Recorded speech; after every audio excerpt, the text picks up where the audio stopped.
ചുമ്മാ അല്ല ഈ വണ്ടി വലിക്കാതെ.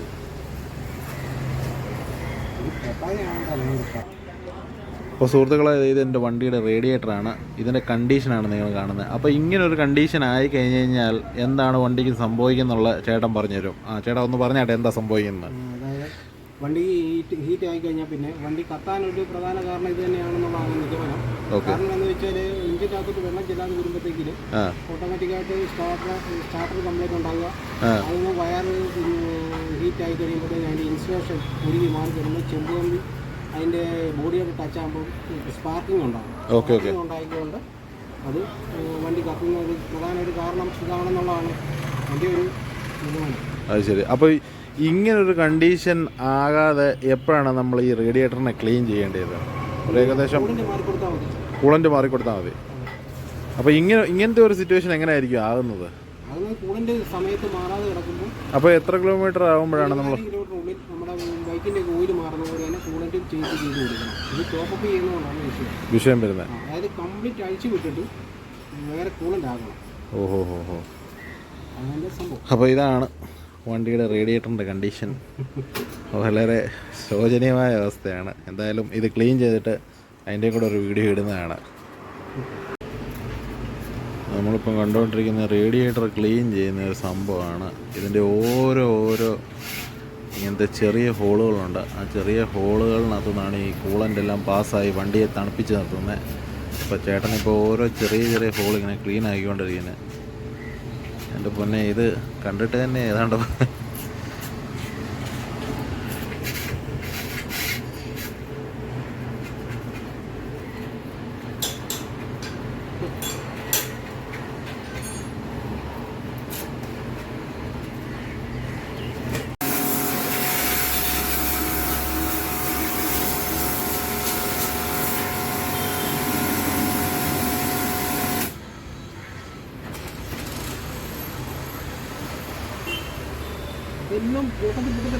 അത് ശരി.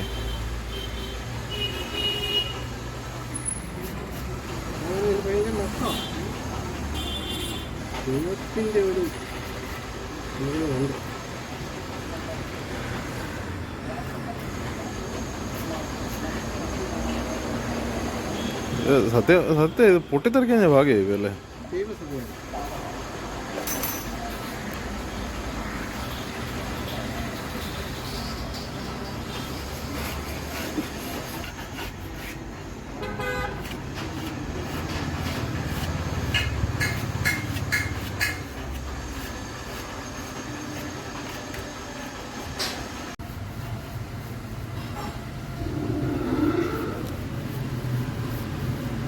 അപ്പോൾ ഇപ്പം ചെയ്യുന്ന പ്രൊസീജിയർ എന്ന് പറഞ്ഞു കഴിഞ്ഞാൽ റേഡിയേറ്ററിനെ കെമിക്കൽ അടിച്ച് ക്ലീൻ ആക്കുവാണ്. ഇത് എന്നാ കെമിക്കലാണ് ചേട്ടാ ഇത്? ഹൈഡ്രജൻ പെറോക്സൈഡ് അല്ലേ? അത് തേച്ച് കഴിഞ്ഞാലുള്ള ഉപയോഗം എന്നാണ്? തെളിയും പോവും. അത് ശരി.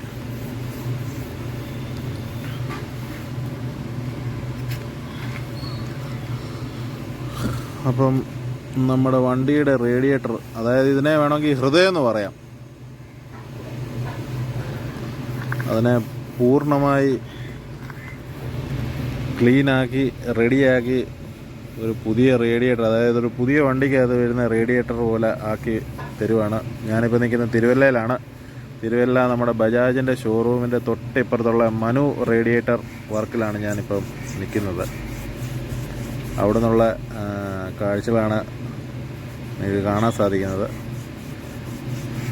അപ്പം ചേട്ടൻ ആദ്യം പറഞ്ഞ പോലെ തന്നെ ഈ റേഡിയേറ്ററിനകത്ത് പ്രശ്നം ഉണ്ടായി കഴിഞ്ഞ് കഴിഞ്ഞാൽ എന്തെല്ലാം കാര്യങ്ങൾ സംഭവിക്കുക എന്നുള്ള ഒരു പ്രധാന കാര്യമായിരുന്നു. സത്യം പറഞ്ഞു കഴിഞ്ഞാൽ എനിക്ക് ഇതിനെക്കുറിച്ച് യാതൊരു അറിവില്ലായിരുന്നു. ഇപ്പോഴാണ് കാര്യങ്ങളെല്ലാം മനസ്സിലാക്കിയത്. അപ്പോൾ നമ്മൾ പഴയ വണ്ടി മേടിക്കും, അതായത് സെക്കൻഡ് ഹാൻഡ് വണ്ടി മേടിക്കുവാണെങ്കിലും നമ്മൾ തീർച്ചയായിട്ടും എഞ്ചിൻ ഓയിലും റേഡിയേറ്ററിനകത്ത് കൂളൻ്റും എല്ലാം നമ്മൾ ഒഴിക്കും. പക്ഷേ ഈ റേഡിയേറ്ററിൻ്റെ കണ്ടീഷൻ എന്താണെന്ന് നമ്മൾ ഒരിക്കലും ചെക്ക് ചെയ്യാറില്ല. റേഡിയേറ്ററിൻ്റെ കണ്ടീഷൻ നമുക്ക് ചെക്ക് ചെയ്യാനും പറ്റത്തില്ല അല്ലേ ഏട്ടാ? സെക്കൻഡ് തന്നെ ഓണർ അറിയത്തില്ല. അപ്പം മേടിച്ച് കഴിഞ്ഞിട്ട് നമ്മൾ റേഡിയേറ്റർ ഒന്ന് ഊരി ചെക്ക് ചെയ്യുന്ന എപ്പോഴും നല്ലതാണ്. അതിനകത്ത് ചെളി ടോപ്പ് ടാങ്ക് അതാണ് അതിനകത്ത് പ്രധാനപ്പെട്ട കാര്യം. അപ്പം ഇതിൻ്റെ പ്രൊസീജിയർ നടന്നുകൊണ്ടിരിക്കുകയാണ്. നടന്ന് ഫിനിഷായി കഴിയുമ്പോഴത്തേക്കിന് ഞാനിത് കാണിക്കാം എങ്ങനെയാണ് റേഡിയേറ്ററിൻ്റെ കണ്ടീഷൻ.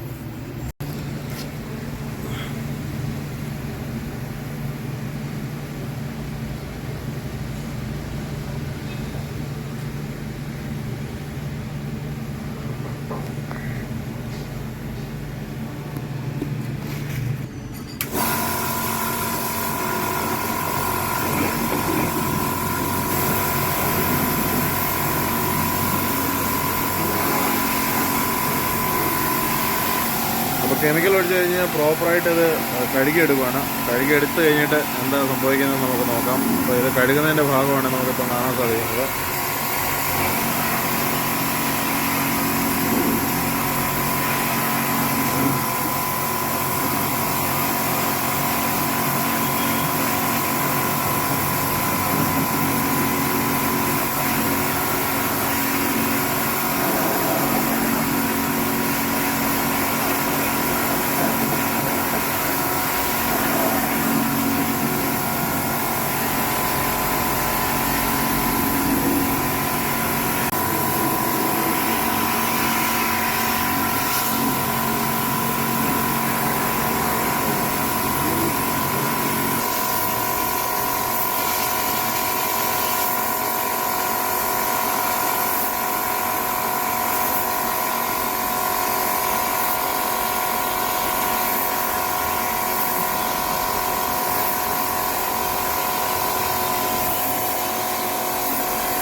വെള്ളം പോകും.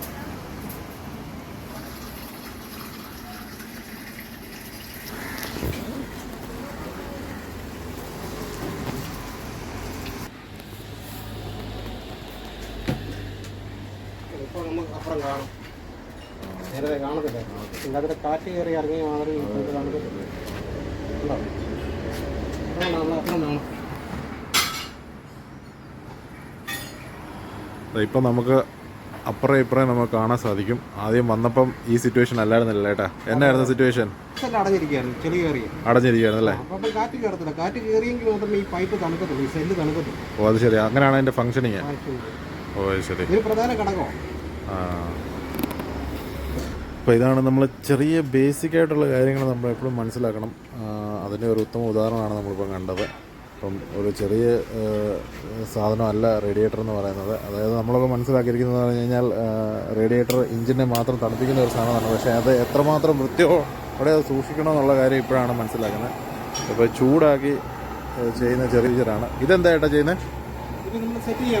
സെറ്റ് ചെയ്യാൻ പോവാ. അത് ശരി. അങ്ങനെ ഇപ്പം ചൂടിങ്ങനെ ചെയ്യുമ്പോഴത്തേക്കിന് എന്താ സംഭവിക്കുന്നത്? ഇപ്പം പോരും അല്ലേ? അത് ശരി. നമ്മൾ റേഡിയേറ്റർ വർക്കിൻ്റെ ഫൈനൽ ഇതിലേക്ക് അല്ലേ ഏട്ടാ? ഫൈനൽ വർക്കല്ലേ?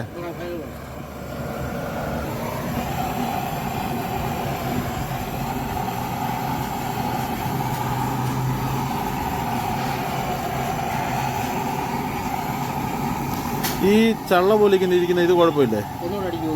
ഒന്നുകൂടെ അടിക്കും. ഇത് കാണിച്ചിട്ട് അടിക്കും. ഓ അത് ശരി. അന്നപ്പോൾ ഇളകി പൊക്കോളും. അതിന് വേണ്ടി നമ്മൾ ചെയ്യുന്നത്. ഓ അത് ശരി. ചെറിയ പൊടിയോ കരടോ ഒക്കെ ഉണ്ടെങ്കിൽ നമ്മൾ കെമിക്കൽ വെച്ചുകൊണ്ടിരിക്കാൻ പറ്റത്തില്ലല്ലേ? ഓണം ആ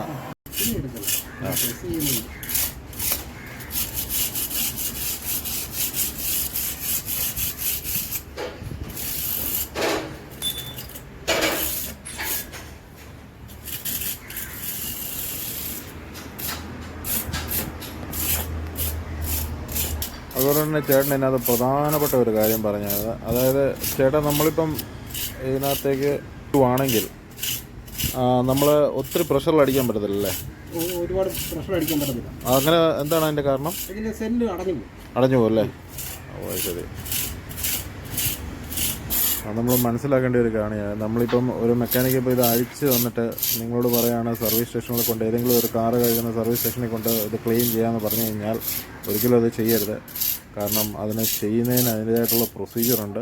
കാരണം റേഡിയേറ്ററിനകം, അതായത് ഇങ്ങനത്തെ ഈ ഹോളിന് സെല്ലിനകത്ത് ചെറിയ പൈപ്പ് പോലെ പോയിട്ടുണ്ട്. പൈപ്പ് അല്ലേ? അതിനെ ഒത്തിരി പ്രഷർ കൊടുത്തിരിക്കുന്നത്. അപ്പോൾ ഒത്തിരി പ്രഷറിൽ അടിച്ചു കഴിഞ്ഞാൽ പൊട്ടിപ്പോവല്ലേ? നമ്മൾ മനസ്സിലാക്കേണ്ട ഒരു കാര്യമാണ്. നമ്മൾ ഒരു കാരണവശാലും നമ്മൾ സർവീസ് സ്റ്റേഷനിലോ, കാരണം സർവീസ് സ്റ്റേഷനിലൊക്കെ ഹൈ പ്രഷറിലാണ് വെള്ളം അടിക്കുന്നത്. അപ്പോൾ നിങ്ങളെ കൊണ്ടുപോയി ചെയ്ത് കഴിഞ്ഞ് കഴിഞ്ഞാൽ തീർച്ചയായിട്ടും നിങ്ങളുടെ റേഡിയേറ്റർ യാതൊരു ഗ്യാരണ്ടിയില്ല, എന്തെങ്കിലും ഒക്കെ പൊട്ടുകയും ചെയ്യും. അപ്പോൾ കൂടെ ഞാൻ വന്നപ്പം റേഡിയേറ്ററിൻ്റെ കണ്ടീഷൻ കാണിച്ചു തന്നു. ഇപ്പം എന്താ റേഡിയേറ്ററിൻ്റെ കണ്ടീഷനും ഇതാണ് റേഡിയേറ്ററിൻ്റെ കണ്ടീഷന്. ആദ്യം വന്നപ്പോഴത്തേക്കിന് ഈ ഹോൾസ് എല്ലാം അടഞ്ഞിരിക്കുമായിരുന്നു. ഇപ്പോൾ ഇതെല്ലാം ഓപ്പണായി നല്ല ക്ലിയർ വൃത്തിയായിട്ടുണ്ട് സംഭവം. അപ്പം ഇതാണ് സർവീസ് ചെയ്ത് കഴിഞ്ഞുള്ള റേഡിയേറ്ററിൻ്റെ കണ്ടീഷൻ. അപ്പോൾ ഇനി നമ്മളിത് യൂസ് ചെയ്യാൻ പോവാണ്. അപ്പോൾ ഇവിടെ വരെ അങ്ങനെ റേഡിയേറ്ററിൻ്റെ വർക്ക് കംപ്ലീറ്റ് ആയി. അതായത് ഫൈനൽ ലോക്ക് ഇട്ടുകൊണ്ടിരിക്കുകയാണ്. ഇതും കൂടി ഇട്ട് കഴിഞ്ഞാൽ പൈസ കൊടുത്ത് നമുക്ക് റേഡിയേറ്റർ വീട്ടിൽ കൊണ്ടുപോയി നമ്മുടെ വണ്ടിയെ ഫിറ്റ് ചെയ്യാം.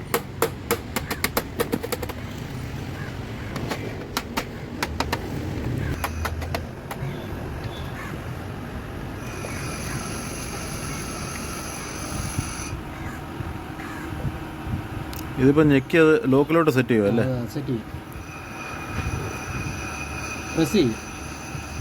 പ്രസ് ചെയ്ത് കഴിഞ്ഞാൽ സംഗതി ലോക്കായി.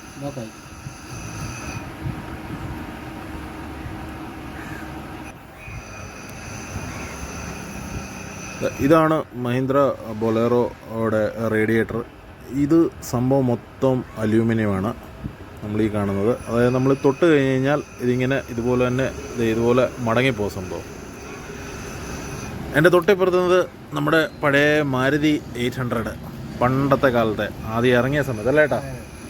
അപ്പം ഇതിൻ്റെ റേഡിയേറ്ററിൻ്റെ വിശേഷം ഒന്ന് ചേട്ടൻ പറഞ്ഞുതരും. ഇതെന്താണ് ഏട്ടാ സംഭവം? ഇതും തമ്മിലുള്ള വ്യത്യാസം?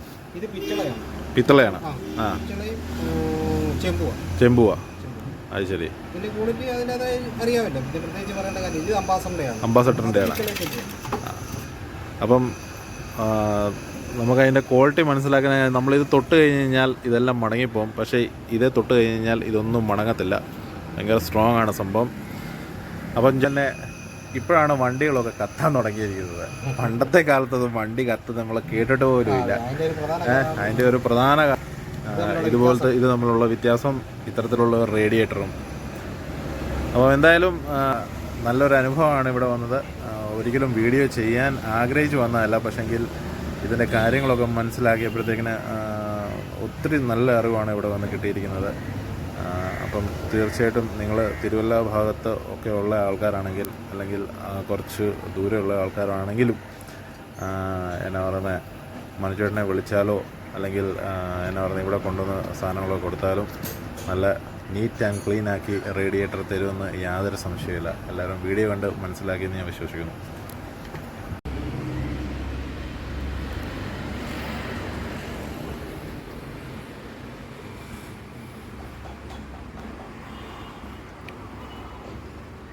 ലീഗിലല്ലോ ഏട്ടാ? എല്ലാം ഓക്കെയാ?